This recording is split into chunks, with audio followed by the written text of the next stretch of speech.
आणि विठुरायाचे कान पण झाकलेले आहेत.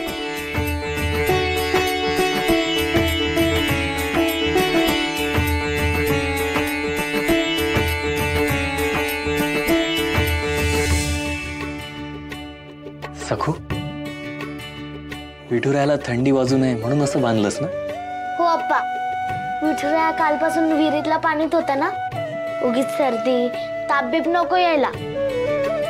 हे घ्या, हे वेखंडाचा लेप लावा विठुरायाच्या कपाळी. किती काळजी करतेस का सखू विठुरायाची? तुम्हीच म्हणता ना विठुराया साऱ्या जगाची काळजी घेतो, मग त्याची काळजी कोण घेणार? आपणच घ्यायला हवी ना. विठुराया, तू उगीच घोर घेऊ नकोस हा, तुला बरं वाटेल.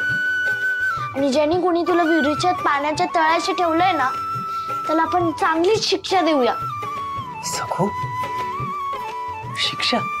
हो मग, कालच्या शेजारतीपासून ते आजच्या रात्रीपर्यंत माझ्या विठुरायाला असं कोंडून ठेवणाऱ्याला शिक्षा नको? सखू, बरोबर आहे तुझं. अगं पण आपल्याला माहिती नाही कोणी केलंय. मग शोधून काढायला हवं कुणी असं दुष्टपणा केलंय ते. बरोबर आहे तुझं, पण आता चल आधी शेजारती करूया. उद्या एकादशी आहे, पहाटेपासून तयारी करावी लागेल.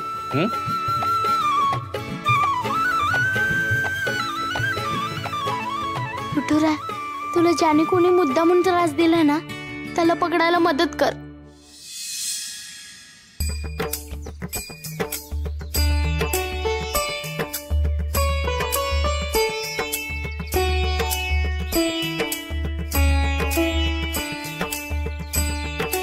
काय ग एवढं टकलावून काय बघती?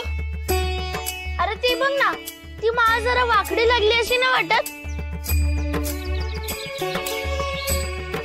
त्यात काय, तुझा काळ्या काय वरती जाऊन बघणार आहे का माळ बरोबर आहे की नाही? राहू दे की, चालतंय. नाही चालणार. विठुरायाला सगळीकडचं सगळं दिसतं, शिवाय तो तर वरतूनच बघतो, त्यामुळे त्याला सगळे दिसतात. आपण इथून बघतो म्हणून आपल्याला फक्त समोरचं दिसतं.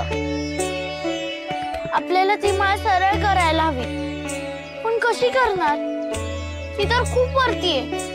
हत्तीच्या, त्यात काय, रावळाच्या मागच्या बाजूनं काका चढले होते, आपण बी चढू शकतो.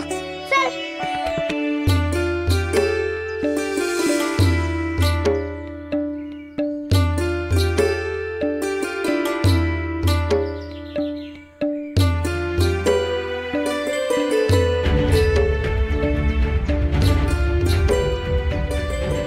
पांडू, काय बघतोयस?